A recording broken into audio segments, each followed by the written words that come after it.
The ground slipped from under my feet, and tears streamed down my cheeks. My whole world collapsed for me in an instant after that terrible phone call. My parents died in a car accident.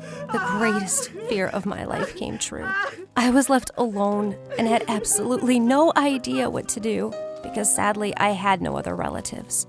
When Mrs. Harris heard of my tragedy, she said she wouldn't leave me. She would take custody of me because I was like a daughter to her.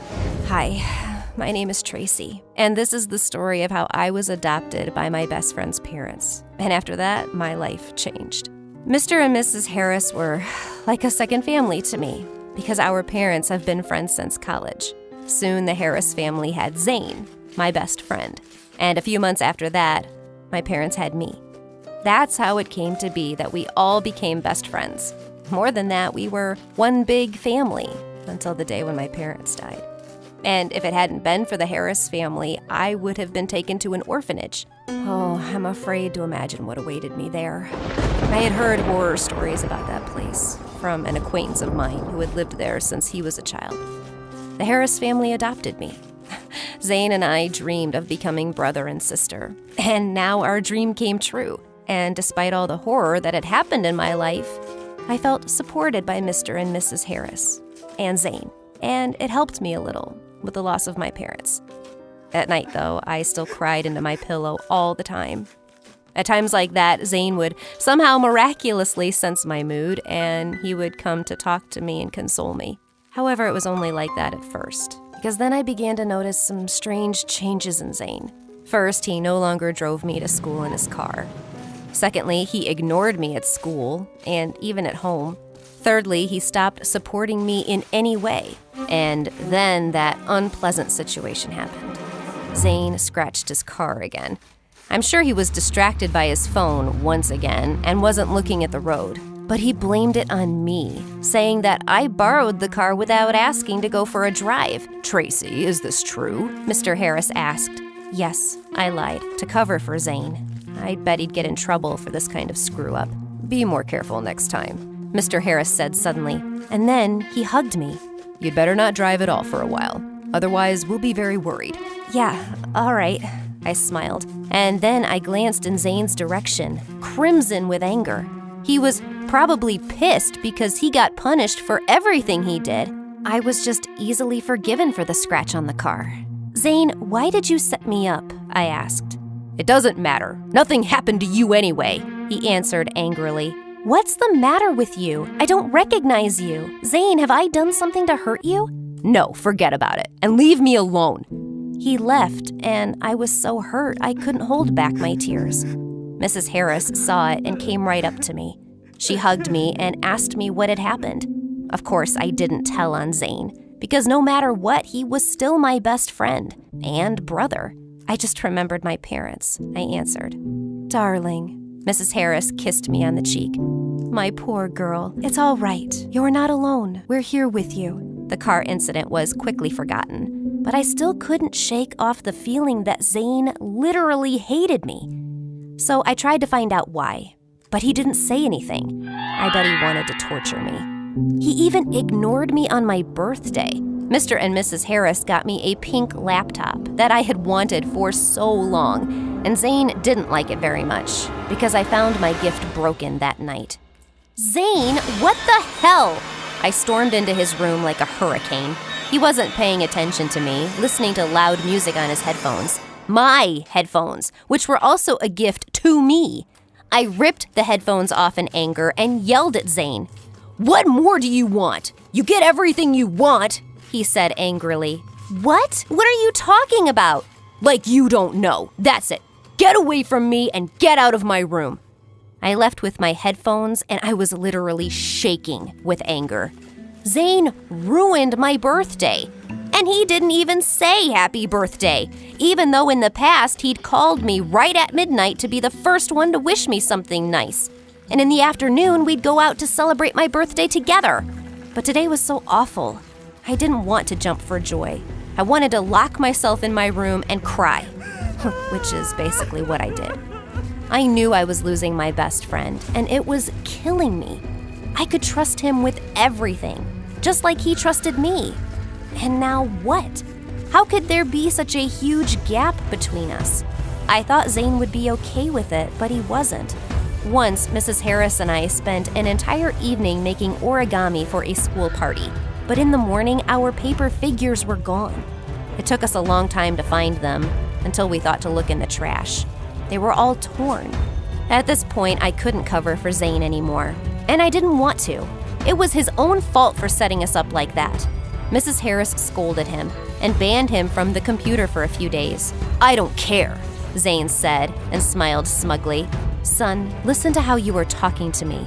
"Like I always do. And you know what, Mom? Leave me alone. Just leave me alone, everybody."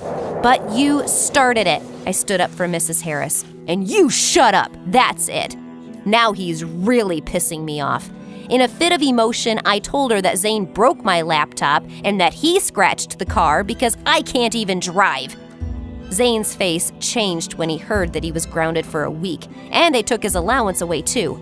He obviously didn't want to accept his punishment at all, because one night I noticed Zane running away through the window of his room. Night fell and Zane never came back.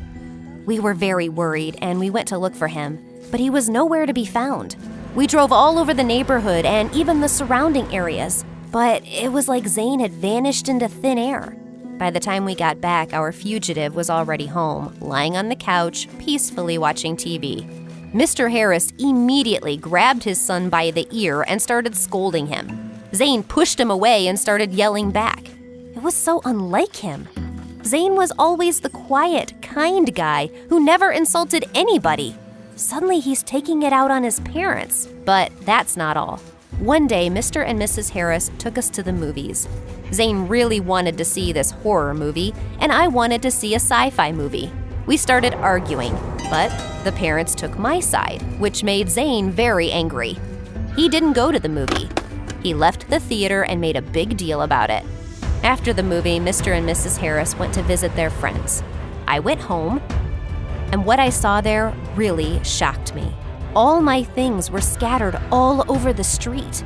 I didn't have my keys, and there was no way I could get in. So all I could do was yell at Zane for his stupid jokes. "Zane, what the hell are you doing?" I yelled. The guy looked out the window and smiled nastily. "This isn't your house. Go away. You don't belong here." "What?" "Get out, I told you. Otherwise, I'll ruin your life." Zane closed the window, and I was left standing out in the cold, looking around helplessly. How could he do this to me? Why did his mood change so drastically? No, I wasn't going to give up. I finally decided to fight back. His car was parked outside, not in the garage. I grabbed some rocks off the ground and started throwing them at the windshield. And then I climbed up on the hood and started jumping on it. Zane couldn't take it. He ran right out into the street. "What are you doing, you freak?" He took me by the hand and pulled me to the ground. "And you?" Zane was so emotional, and he started taking it out on me, screaming that I took his family away from him. His parents were always so strict with him. They didn't spoil him the way they spoiled me, and they didn't pay as much attention to him as they did to me. And then I came along, and they changed drastically, like they'd always loved me instead of him. And it really hurt Zane. Yeah, I always knew Mr. and Mrs. Harris were hard on him, but I didn't think it hurt my friend that much. "You took my parents and my family and my home!" "Zane, I'm sorry." I was embarrassed. I didn't want it to be like this. I just wanted us to be a family, because Zane is very important to me, and there is no one I care about more than him. "Zane," I took his hand. "If it makes you feel better, I'll leave. I won't bother you or your family anymore. Just don't be mad at me." I packed a few things in my backpack and left. Honestly, I didn't even know where I would go. I don't have parents, and I don't have a foster family anymore. Why would I want to live with the Harris family if I wasn't welcomed by my best friend? I wandered around our neighborhood looking for any abandoned houses. Stray dogs ran past me, weak and hungry, with miserable eyes, and I knew that the same fate would befall me. Eventually, I found an abandoned bakery down the block, and I decided to live there, but Zane found me. He pulled up to the bakery in his car with a broken windshield and told me to get in. I was very confused, so I got in the car, and we drove back home. And when I went into my room, I was pleasantly surprised. All my things were in their places. My favorite sweets were waiting for me. Even my pink laptop was still on my desk. Was the fairy godmother here? I smiled. Zane said he did it all himself, and then he called himself an idiot. An hour after I left, he was hysterical, realizing what he had done, and he was ready to kill himself for his stupid behavior.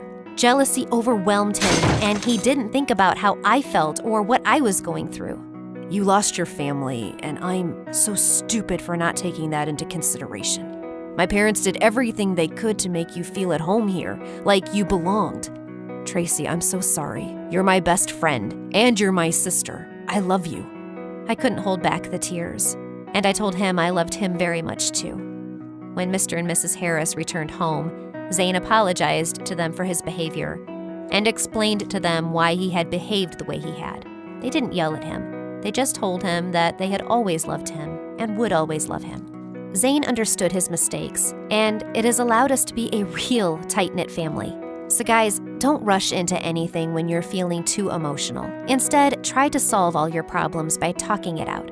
How would you feel if you were Zane? Write your answers in the comments, like the video, and share it with your friends.